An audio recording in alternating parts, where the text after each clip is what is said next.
committed a murder. Happened when he defended himself against Jeezy, man. Then I met him again at the Breakfast Club. And I ain't gonna front, I was shook. You were scared of Gucci? Absolutely. Y'all on pins and needles right now. Everybody's scared of Gucci. And I was like, yeah, I've been cautious of you ever since I found out you really do the gun. And I'll do it again. Somebody run up on me the wrong way. He needed to be in the ground. Put his where he supposed to be. He tried me. Still top 3 scariest people in hip hop. Gucci Mane. It's no secret that Gucci Mane is one of the most successful rappers in hip-hop, but he also has a notorious criminal past that makes him someone you definitely don't want to mess with. The streets are buzzing about how dangerous Gucci Mane is, with stories circulating that crossing him could end up as badly as it did for the robber who tried to take him on and ended up dead. He needed to be in the ground. Put his where he supposed to be.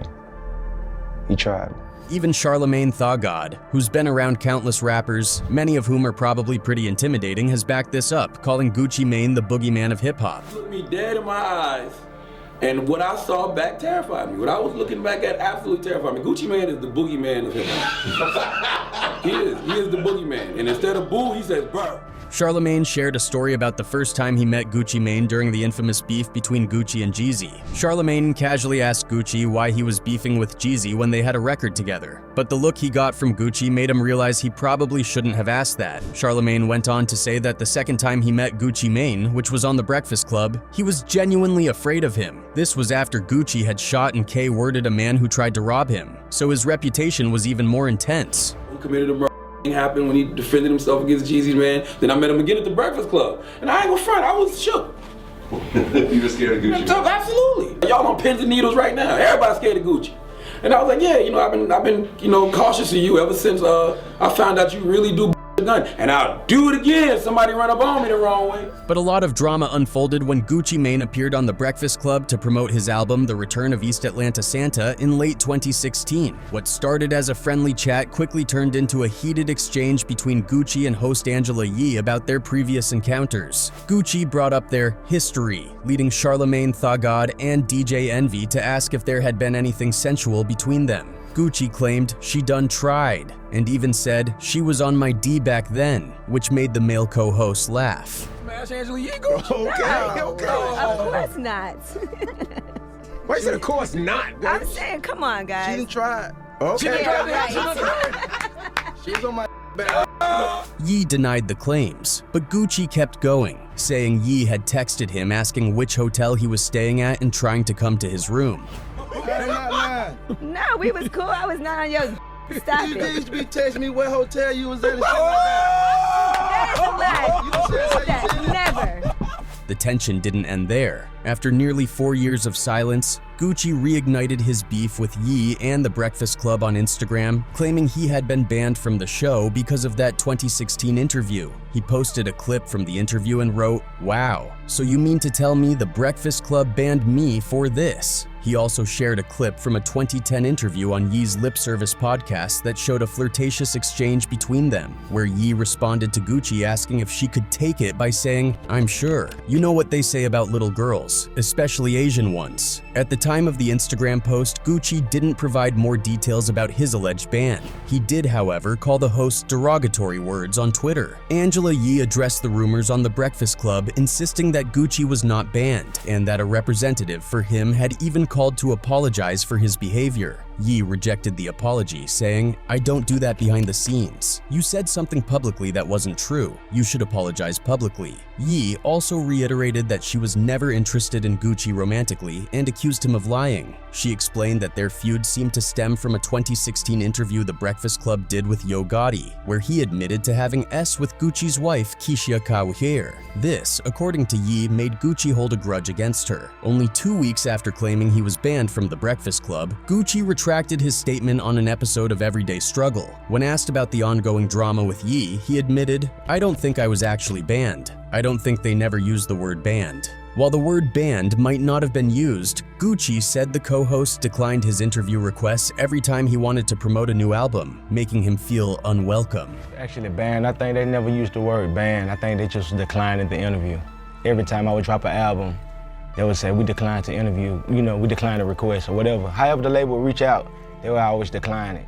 He added, "It happened so many times it was like, am I banned from up there? It was like, basically, every time we say, hey, Gucci want to come up here, it's an album coming out. They always decline. It's cause they say they don't feel comfortable. They don't trust me." Well, that's what she said. Gucci also claimed that Ye was embarrassed by their 2016 confrontation, which is why she didn't want him back on the show. Have you had a personal conversation since? Man, she just a hater, man. That shit ain't no big blown out of proportion. Like, I'm a happily married man. It wasn't even that big of a deal. Then the drama escalated in October 2019. The old Gucci Mane reappeared during an interview with Charlemagne Tha God, where he didn't hold back, taking shots at both Angela Yee and DJ Envy. From that punk man. And DJ Envy, he's a too. Envy did it too? Envy's man. He was scared, wasn't even scared to come. You know he's scared. Gucci's beef with Envy was rooted in comments Envy made on Breakfast Club Court. Envy had referenced Gucci's infamous 2013 Twitter rant where he claimed to have slept with several women in the music industry, including Nicki Minaj, Ciara, and Monica. This didn't sit well with Gucci, who accused Envy of being too scared to show up for the interview alongside Charlemagne. "He ain't have the nuts to come," Gucci said. "I'ma confront him about what he and Angela did, and if he come at me wrong, I'ma slap the ish out him. It ain't gonna be his first time getting slapped." Hours after Gucci's threatening comments, DJ Envy responded on Instagram with a picture of himself and his dog. Envy denied the rumors that he'd ever been slapped, snuffed, or jumped by any other artist and defended Ye, stating, "Gucci Mane was never banned from the Breakfast Club. When asked, would I do an interview without Ye? My reply was, I will not do anything unless you clear it with my coworker. We call that riding for your team where I'm from." Envy added that Gucci was upset because Ye defended herself. He emphasized that he would never dictate what his co-hosts should say, as they share the platform equally. Envy reassured his fans that his family was safe and that he was enjoying his vacation in Paris despite the drama. But this spat is just a glimpse into the notorious life of Gucci Mane. He's been arrested approximately 9 times during his hip-hop career and spent over 4 years behind bars. Gucci Mane's first documented arrest as a rapper occurred on May 19, 2005. Amidst his beef with rival rapper Young Jeezy, 5 men attempted to rob Gucci after Jeezy put a $10,000 bounty on Gucci's ice cream cone chain. Jeezy even dropped a diss track called Stay Strapped, targeting Gucci. According to reports, the 5 men ambushed Gucci, but in the struggle, Gucci managed to grab a gun and started firing at them. Ultimately, one of the robbers, Henry Clark III, known as Pookie Lock. One of the other 5 guys yelled, "Shoot him," something to that effect. He grabbed a gun that was nearby and he opened fire to defend himself. It was just him and a girl in there, and the 5 guys came in there to hurt him. Pookie Lock's body was discovered 3 days later near a local middle school. Following the discovery, DeKalb County issued a warrant for Gucci Mane's arrest on a first-degree charge. On May 29, 2005, Gucci turned himself in, claiming self-defense in the shooting. Gucci posted a $100,000 bail on May 24, 2005, coincidentally the same day he released his debut album, Trap House. By January 2006, the charges were dropped due to insufficient evidence. Gucci Mane's second arrest came in July 2005. Authorities arrested him for an assault that took place earlier that month. Allegedly, Gucci got into a heated argument with a club promoter at the offices of Big Cat Records, his label at the time. As the argument escalated, Gucci allegedly struck the promoter with a pool stick and continued hitting him even after he fell, despite his lawyer claiming the accusations were false and that Gucci wasn't involved in the fight. Gucci eventually pled no contest to the charges in October 2005 and was found guilty of aggravated assault and aggravated assault with a deadly weapon. He was sentenced to 6 months in prison and 6.5 years of probation following his release. Additionally, Gucci agreed to pay the promoter's medical bills, totaling about $3,000. Here's a little fun fact. During Gucci's prison stint for the assault charges, he found out that his murder charge from May had been dismissed. This news must have lifted a huge weight off his shoulders and probably made the rest of his 6-month sentence feel a bit more bearable. Gucci's third arrest came around in September 2008. Part of his punishment for that 2005 assault case was to complete 600 hours of community service. Now you'd think someone as busy as Gucci Mane would find some time to squeeze this in, but nope. He only managed to clock in 25 out of those 600 hours. This lack of follow-through got him busted for violating violating his probation, landing him a 6-month stay in Fulton County Jail. He was released in March 2009, ready to jump back into the music scene, but trouble seemed to follow Gucci wherever he went. In November 2009, he was supposed to appear in court. Surprise, surprise. Gucci was found in violation of his probation again and left the courtroom in handcuffs. This stint kept him behind bars until May 2010. Even while locked up, Gucci Mane kept his hustle going, dropping his first major label album, The State vs. Radrick Davis, on December 8th, with Warner Bros. Records backing him. Fast forward to a year later, and Gucci found himself in hot water for the 5th time. An off-duty cop spotted a white Hummer recklessly tearing down Northside Drive. The officer reported it, and soon enough, local police tracked the Hummer to a body shop a few miles away. Inside, they found Gucci Mane in the middle of an argument with another person. When officers tried to intervene, Gucci ignored them and straight up punched the guy he was arguing with. The officers pepper sprayed him and arrested him on the spot. Gucci faced a laundry list of charges, including damage to government property, obstruction, driving without a license, reckless driving, running a red light or stop sign, failure to maintain a lane, and driving on the wrong side of the road. Though the charges were later dropped, Gucci still ended up with another probation violation. In court, he pled mental incompetence, claiming he wasn't in a state to fight the prosecutors. Gucci was released while the courts figured out what to do next. Here's a fun tidbit. In December 2010, Gucci Mane was chilling at his best friend and fellow rapper Waka Flocka Flame's house when the police decided to raid the place. They found Gucci fast asleep, woke him up, arrested him, and then released him without charge. Not even a month later, Gucci was back in court to deal with his mental incompetence plea from November 2010. The Superior Court of Georgia's Fulton County decided to send him to a psychiatric hospital instead of jail. He was transported to a 111-bed psychiatric and chemical dependency treatment facility in Georgia. During his stay, Gucci underwent various mental health tests to evaluate his condition. He was released about a week later, and just days after his release, Gucci got his now world-famous ice cream cone face tattoo. Gucci's 6th arrest happened in April 2011 after a visit with his parole officer. Back in January 2011, Gucci had approached a woman outside South DeKalb Mall in his white Hummer and asked if she wanted to grab breakfast with him.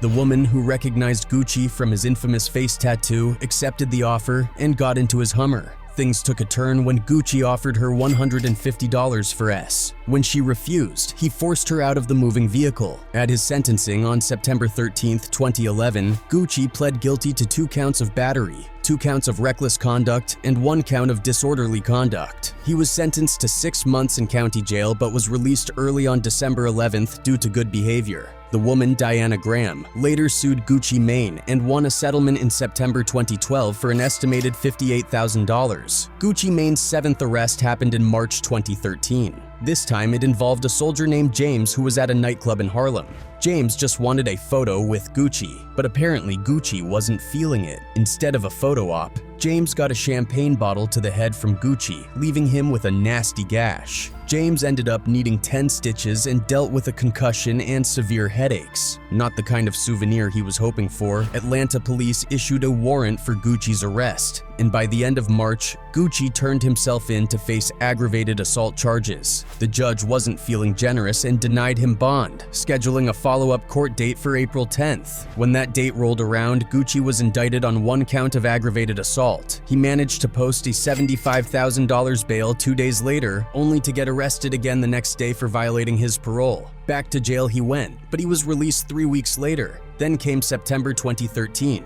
This time, it was Gucci's own friend who called the cops on him due to his bizarre behavior. When the authorities arrived, Gucci wasn't exactly cooperative. He started threatening the officers and refused to go quietly. They eventually arrested him and found marijuana and a handgun on him. He was charged with possession of a concealed weapon, possession of marijuana, and disorderly conduct. To make matters worse, just 2 days before this incident, Gucci's own attorney had to call the police on him because he was acting up in the attorney's office. The officers found a .45 caliber handgun with 8 rounds in Gucci's possession, but they didn't charge him because he agreed to leave calmly. These events happened during the same week as Gucci's infamous Twitter rant and a fight inside the Lenox Mall in Atlanta. It was a chaotic period for him, to say the least. Gucci ended up spending a few months in jail for the charges related to the concealed weapon, possession of marijuana, and disorderly conduct. During a court hearing, he got the news that he was being charged in federal court with 2 counts of possession of a firearm as a felon. The charges stemmed from the 2 separate incidents in September involving loaded guns. If found guilty, Gucci was looking at a potential 20-year sentence.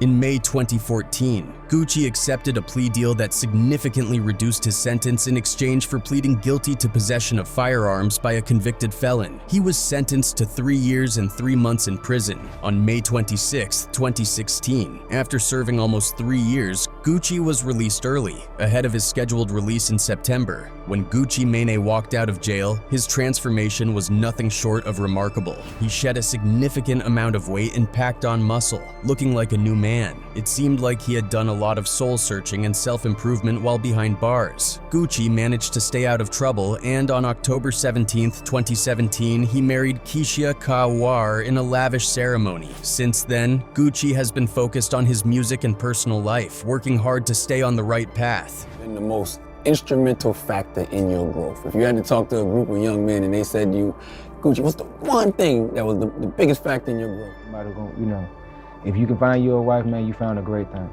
especially a good one, who's gonna, like, you know, hold you to a high standard and push you to be your best self. He's continued to make music and has shown that he can stay out of trouble while remaining a prominent figure in the hip-hop world. I wouldn't do it, but like, I just say, all the people who like forgave me shit I did to them, man, I appreciate it.